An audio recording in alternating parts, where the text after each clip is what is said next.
team here. We have Brian, Kate Johnson, Kay Rafalco, Will, James, and myself, Nate. With the traveling team to Poland, and also not represented in the room is our base camp. They helped us with our research when we were traveling. We have Chad, Ed, Paula, and Mari. So, kind of the agenda tonight. Well, first we're going to show you a quick video. The recorder is up, that's fine. Okay. We're going to show you just a quick kind of video that we went and found and some pictures from the trip.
Quick sampling of what we were doing there. Saw some of the fun pictures we were having. Next, we're going to get into the agenda a little bit. We want to keep this real informal since it's a long group here tonight. First, Kate's going to go over the country and cultural overview. James is going to talk a little bit more about the death care industry and the different practices. We're going to talk about the opportunity in Poland for the actual lowering device by Kate. Will's going to talk about the opportunity for the fluids in Poland. Brian's going to get into some of the other markets that might be of interest to you guys and some opportunities we came up with. And then Sean's going to actually get into the distributor relationships. And then we're going to end up with recommendations, and then we'll keep that real informal. We'll just sit around and have some more conversations. So we didn't know exactly who the audience was going to be tonight. Let's put some frigid fluid background information. I don't need to spend too much time with you on this. Founded in 1892, fifth generation owner, Brian now, with yourself being in global development, and international sales of 40 years. So we won't spend too much time on that. Again, here's pictures of our actual team here. Here's the representative from the funeral home we visited, and us hard at work here. So what was our mission? We went to Poland on your behalf to represent you guys to see what business is out there for frigid fluids, see what we can come up with, see if it's the right fit for you guys, learn more about the cultural differences and the differences between the urban and rural markets. So in country, we met with the funeral directors, the funeral associations, your distributors, a couple different embalmers, just learning all about the business, and we're going to present our findings to you tonight. So now Kate's going to talk a little bit more about the cultural and country overview. So basically, Poland lies at the heart of Europe, which gives it a perfect location and a great access to all the different countries in Europe on both the eastern side and on the western side. So the important thing about it is it's a pretty large country in comparison to other European countries in terms of its land as well as its population. So the important part is almost half of its population spans the age of 25 to 54. But Poland has a huge problem replenishing its population. And it's not only due to its population growth, but also the immigration. So with Poland's inclusion into EU in 2014, European Union, more people started seeing the opening of the borders as a great opportunity to move to other countries. So with that in mind, we want you to kind of see the world as, and Poland, as a great example of a country that went from very structured communistic to open as well as more developed. Right now, Poland serves as an example to other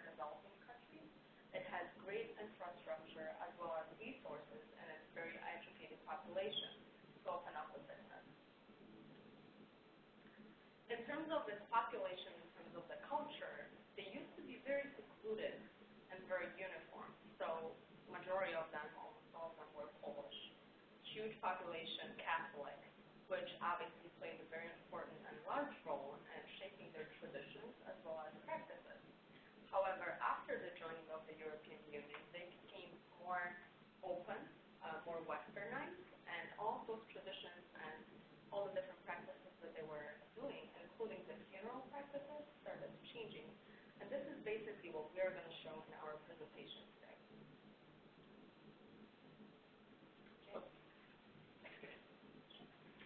All right, so I'm going to talk a little bit about the death care practices currently in Poland based on what we learned while we were in country, with a little bit of outside research to kind of back that up and compare with a couple of the neighboring countries. So, the first thing that I took away was, even though this is a business, I mean, it seemed like the people we met with put the family first.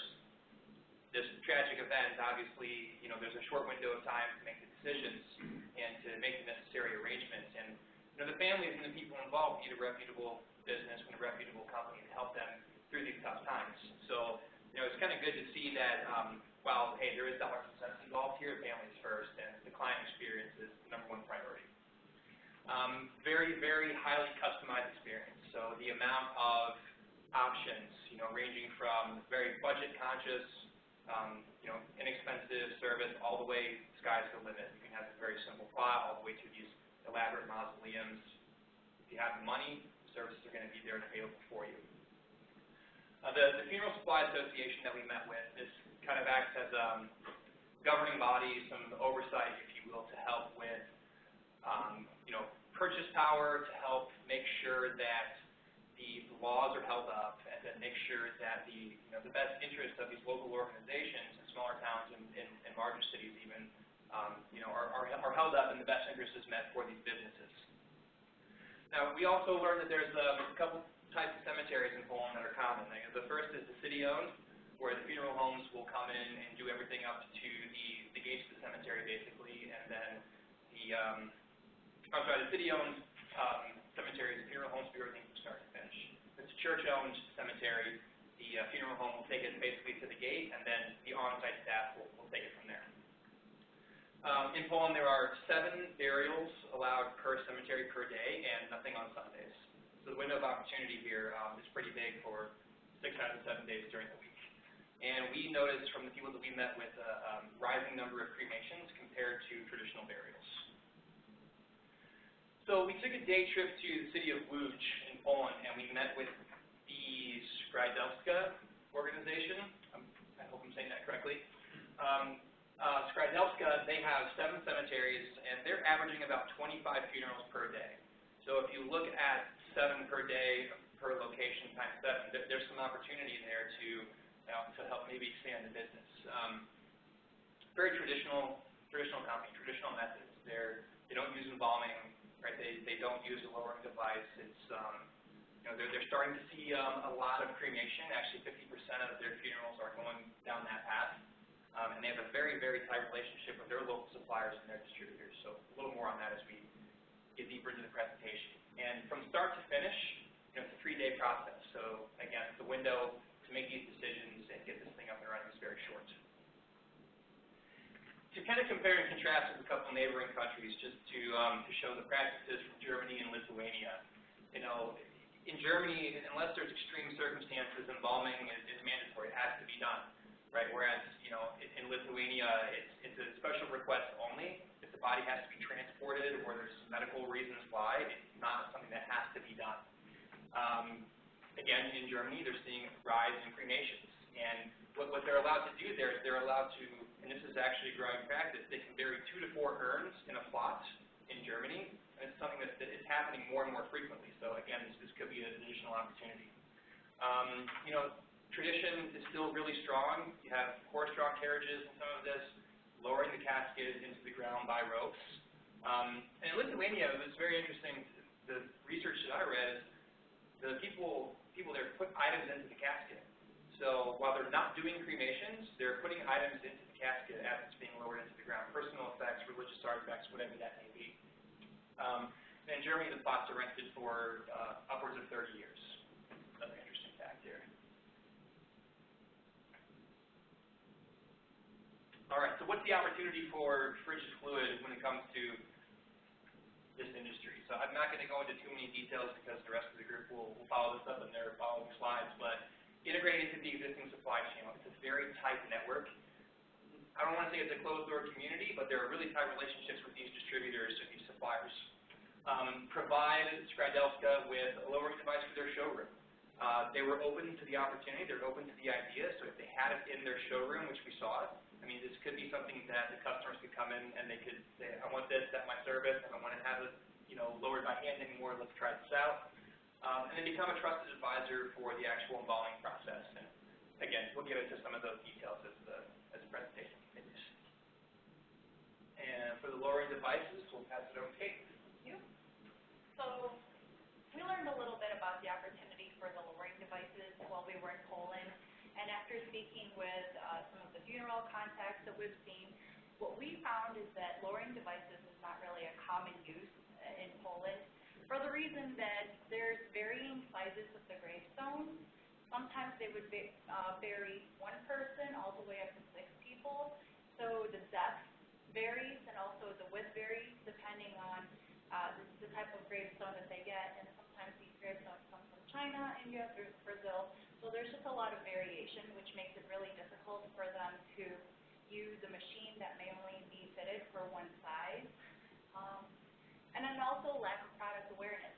When we had asked several people during our trip, what they found is that those that are in the industry are familiar with it, but families of the deceased who are looking into possibly having this added service to make the funeral a greater experience, they may not necessarily know who it is.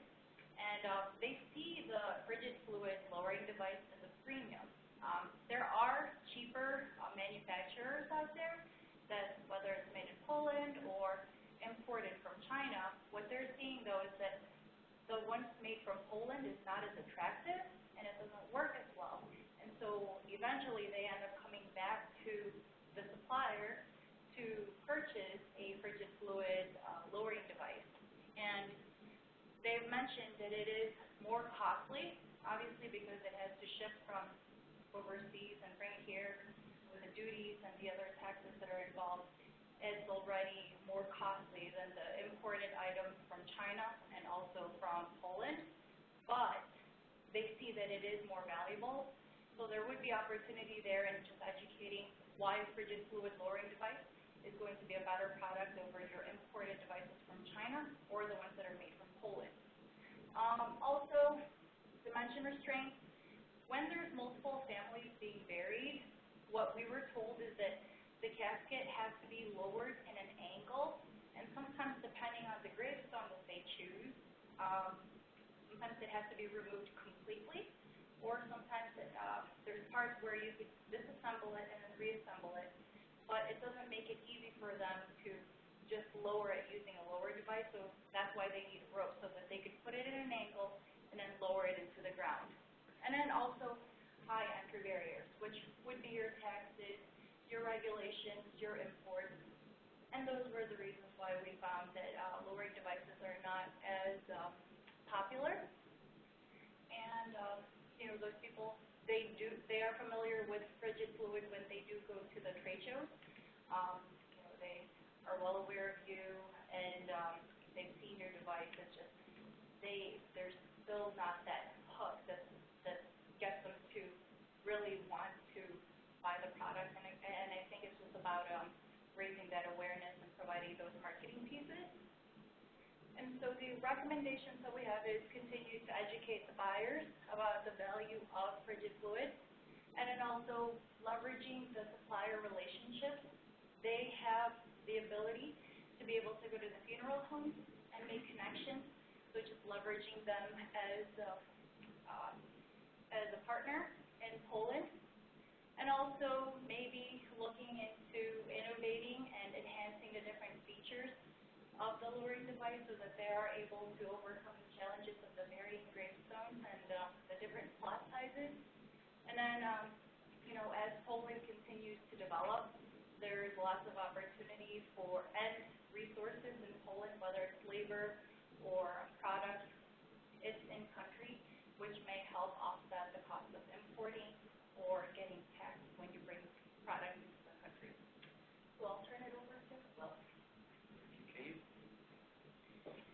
So after the lowering device meetings that we had, we also did talk about our fluid opportunity with frigid fluid in Poland. And one of the things that we found, or two of the people that we talked to were embalmers, obviously people who oftentimes deal with embalming fluid. The other person that gave us some recommendations was the Funeral Association. And I'll mention that on the next slide, but what we found in the EU is that it's very highly regulated around transportation of embalming fluid into the EU. The largest competitor at the current time is the Dodge company, and they're currently what the embalmers and the Funeral Association mentioned to us is that they're currently importing into, from the U.S., they're importing into England, the U.K., and a lot of the Poland embalmers are having to drive to the U.K. to pick up some of their fluids and then drive all the way back to Poland because the regulations in Poland are so strict for embalming fluid. So that was one of the things that we found very interesting, and I'll talk about the recommendations that the Funeral Association gave us. But as some of my teammates mentioned, current practices are trending toward cremation versus burial. So, I'm Catholic. When you think of the traditional Catholic burial from South Louisiana, where I grew up, everyone is embalmed and, you're buried within so many hours, but in Louisiana, we can't bury in the ground. We've got a picture here of the cremation mausoleum where they're actually putting the urn. So that's part of the funeral director and the leading funeral company that we met with. I can't pronounce it either. We'll let Kate fill in. She was our very good translator for us the whole time. We would have been we wouldn't have gotten any information if it weren't for Kate, because we wouldn't have been able to translate. But so with the practice of cremation increasing, burials being very quick, so usually less than 48 hours, where they're keeping the body in the cooler. The funeral home that we met with, they employ someone who really just, the purpose of embalming fluid is to make sure the body is presentable for display, and they employ someone who does makeup. That's what she does. It's kind of a mortician sort of thing, where she really just makes up the body presentable for the family, so they don't see the real need in bringing in embalming fluid. And then one of the other interesting things that they mentioned to us, the Funeral Association, is that a lot of the embalming is really only done when a body is transported from another country in order to keep costs down. Of course, if it's a native Polish person who's living in another country, they may transport their body, so then they would choose to embalm that person. But one of the reasons that they mentioned that they're not choosing to embalm is to keep costs down, which is why they're transporting a lot of the bodies in, but because of regulations, they do have to embalm those bodies when they're transporting them into Poland. One of the suggestions in order to, we mentioned how frigid fluids embalming has the silicone composition, and that it's actually a differentiator for frigid fluid. One of the things that they mentioned and suggested is that frigid fluid invest in sending students to an embalming school here in the U.S. So take some of that money, send a few students over, and the two embalmers that we spoke with while we were in Poland mentioned that it's just really brand preference of that embalmer. It's not anything other than that. So they suggested one of the ways to introduce people to frigid fluids, embalming fluid, was to actually sponsor some students to come over here into the U.S., and when they went back to Poland, they would be using their embalming fluid. The other suggestion, obviously, was to bring the business into Poland. Because of the regulations, because of the EU regulations around embalming fluid, that's one of the things that they recommended, is to actually consider manufacturing the embalming fluid within the country, and that way you're able to not only distribute, obviously, within Poland, but you can also consider distribution throughout the other EU countries as well. So with that, I'll turn it over to Brian to talk about other opportunities. So, one of the things we learned about while we were there, and I know I learned a lot, was just about the EU in general. So, the fact that the EU is a market as a whole, which obviously Poland is part of. So, with that, we really want you to try to consider Poland maybe as a port of entry, or where it's required for embalming fluid in the UK, but then look at the EU market as a whole where you can distribute these products. We don't think that you can afford to focus just on Poland when the amount of cremations is on the rise, you want to look at selling the lowering device, look at the entire EU as your market there. We talked to SAMS. We're really trying to we want to encourage you to leverage the relationship with SAMS. He's obviously going to the trade shows. He's out, he's the guy on the ground there. He did indicate that he's really interested in being the importer and then kind of leveraging his contacts to find other distributors within the EU. So obviously he's doing both those roles today. He is more interested in just doing the importing. So that's a possibility for you there. Again, he's probably looking at doing country-specific distributors. Obviously, as we've seen, the practices per country vary quite a bit. So getting a distributor in each different country would be helpful. That way they can kind of customize the product, sell, and pitch the marketing materials to that market. And obviously, Catholic populations, Poland's one, but Spain and Italy are also large Catholic populations as well as a big market for low antibiotics.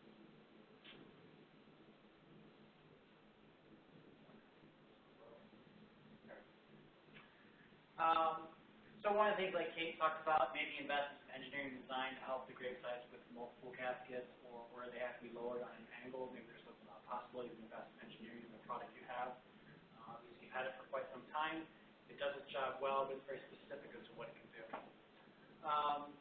And then urn lowering devices should also be emphasized. We want to try to keep the funeral directors and the cemeteries away from the places where they're just kind of displaying an urn and go more with urn burials. And so we can encourage that with more marketing of the urn lowering devices. That would be a good opportunity. Another one was, SAMS had really good success when they had a state funeral in Poland, and he offered us the devices, lowering devices there. He got a lot of publicity that way.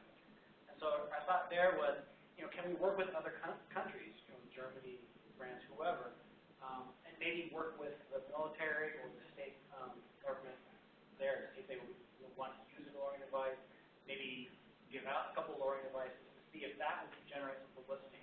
I think those are situations where you're not necessarily going to have family that's going to be available or want to or be permitted to lower a casket into a grave site for some sort of state or military funeral. So that might be an opportunity to kind of demonstrate the value there. Really, I think what we're trying to get at is, while your customers are the funeral home, it's going to be the families are the ones that are going to be demanding the product. We need to get that word out there. So I'll hand it over to Sean. Sean, this is your slide. All right. Thank you. Can everybody hear me okay? Yeah, you're good. Okay. Sorry, guys, I couldn't be there. Next time I'll send like a Michael Jackson hologram or something in my in my place. Okay, so let's talk a little bit about distribution. So a couple things. I'm not going to hit on every point because I think the team has done a great job of kind of talking about it, but really just driving a little bit more awareness within that marketplace is one barrier that we currently see. Also, the cost of the product in comparison to the European and more specifically the Chinese model, which was shown in the video. And then, limited advertising when it comes to how you market embalming fluids and just being sensitive to how that works. And then we've also talked about when we met with the funeral home, they mentioned that the decision for what the family purchases is usually made or influenced highly by the funeral home. So that kind of has a block on distribution. And then, as we mentioned, just access to the product in general. Next slide, please. All right, so one of the things we talked about is manufacturing in Poland. But I think to couple that strategy, we'd also have to think about and consider putting a sales team in Poland as well. So maybe starting off with a small sales team of folks that are in Poland. One of the things we learned that was a great takeaway from the trip was that there's a highly educated population there in Poland, whether it's college graduates or above. So how can we leverage those folks and possibly hire them as sales reps to target specific areas? Specific areas already identified as hotspots by SAM supplies and other distributors. Also, too, can we leverage outside reps to work with funeral homes and cemeteries to drive additional sales? And then maybe even coupling an outside sales rep with an inside sales rep who could maybe market and call into where we have existing relationships and existing customers. So kind of that dual role where you have both folks focusing on different areas of the business. And then finally, maybe there could be a couple of folks who only specifically work with managing what we call the business partners, or what we previously called the distributors. Next slide, please. So I just kind of rebranded distributors to business partners. I borrowed a little bit of this terminology from prior experience working in technology. In technology, working for IBM, we had different levels of business partners. So this is kind of a takeaway and a finding that we learned from Sam Supplies, that business partners will have certain expectations. So maybe we can find a win-win in terms of what support we provide based on the level. So just as an idea, there could be 3 levels: silver, gold, platinum. And with those different levels of certification or a part of that program, there could be different criteria. For example, you have to get certified in the product. So you have to be educated and able to train and drive additional awareness. Generating revenue is another criteria. So not only just finding and driving sales, but what percentage of the sales that the partners are driving is going to be new versus existing customers. Also, we talked about it earlier, what percentage of your sales would be sold in Poland, and how much are you selling in the EU surrounding countries? And then finally, just publishing client references and getting high customer satisfaction scores. So these are kind of all the different things that will go into what will be expected of one of the frigid fluid business partners. Next slide, please. Thank you. So this is just a high-level idea, also borrowed from other industries who've seen success. So now that we've talked about business partners and the levels, here's some ideas. When we spoke with Sam Supplies, one of the interesting takeaways was he was kind of mentioning, hey, I'd love to have more training. I'd like to have discounts. You know, there used to be a time whenever I could, you know, have the product shipped to me and pay later. I'd like to have it quicker. So that, you know, I'd like to do some more marketing, have the money to go to more trade shows. So what I was thinking was basically, how could we give those opportunities and those benefits and support to the partner, but within levels. So based on the criteria and how well they do, you could offer different support. So someone like a silver level, which is kind of the opening level, no commitment really, but in return, they would get these particular advantages. But if they were some of your top sellers, then they could get a little bit more incentive and better delivery, some other opportunities. Next slide, please. Okay, so we also talked about kind of leveraging. This idea was really a great idea that came from the meeting with the Funeral Association. And one of the things they mentioned was bringing folks over to the U.S., which could be those same students or that highly educated public, bringing them over to the U.S. to learn more about the embalming process. So it's not even just a matter of them not wanting to use the products, but understanding how it works. So what I called it, basically what we called it, is a certified frigid fluid master embalmer. We've seen that this process or this approach has worked in other industries, one of those being the beauty industry, where in the health and beauty industry, a lot of times, whether it's hairstylists or makeup artists, they'll leverage that they're Redken certified or that they use a certain product, and with that comes credibility and a little bit more of a boost in terms of their career. This same practice may be able to be leveraged in this situation where there's a frigid fluid master embalmer, and with that, you'll be recognized in the industry, but you'll also receive certain benefits to go out and sell more and to really use the product. So if you're going to be in that profession, why not be working with a high-quality product, and that's what frigid fluid is known for. And at the bottom where it says how, as I mentioned, leveraging top funeral homes and embalmers as instructors. So we had the opportunity to meet with 2 or 3 embalmers, and currently the folks that are really good at it, I don't know that they necessarily had a product of choice, and so maybe there's an opportunity there. And then also, too, maybe offering scholarships to students coming out, you know, to learn more about the embalming process and kind of being involved and engaged in that opportunity. Next slide, please. All right, so just some other recommendations that came up along the way. Shifting from also improving the lowering device and the embalming fluids, but also trying to find an opportunity to be a thought leader within the industry. So frigid fluid has been around for a long time, so are there things that they could do or that you could do really to find additional revenue streams or be a trusted advisor by just sharing information, and how do you leverage that? Also, another point that came up was organic fluids and the difficulty with transporting those fluids. So is there a way to look at more of an organic option that can be transported by any means? And then finally, another topic that came up pretty frequently was that within the industry and within the country, a lot of times the conversation is around cremation, but not from an embalming perspective, but more from a body wash. So that's another example. So these are just a few ideas of ways to think outside the box of maybe what the next phase is for Frigid Fluid outside the two offerings. I'm going to hand it back over to Nate, who's going to talk a little bit more about recommendations. Well, we basically went through most of them. I think we just kind of wanted to close it with saying thank you. Let's open it up for discussion. Again, some of the things we want to talk about is, again, reassessing your country presence. Make sure it's the right fit. We'll discuss a little bit more about it. And then expanding to the EU. So maybe Poland is the right starting point, but there's a gateway to many other options. Innovation is critical, and one of the biggest things that me personally found of interest that could really generate some revenue is to just continue to invest in that distributor relationships. So why don't we open it up for questions?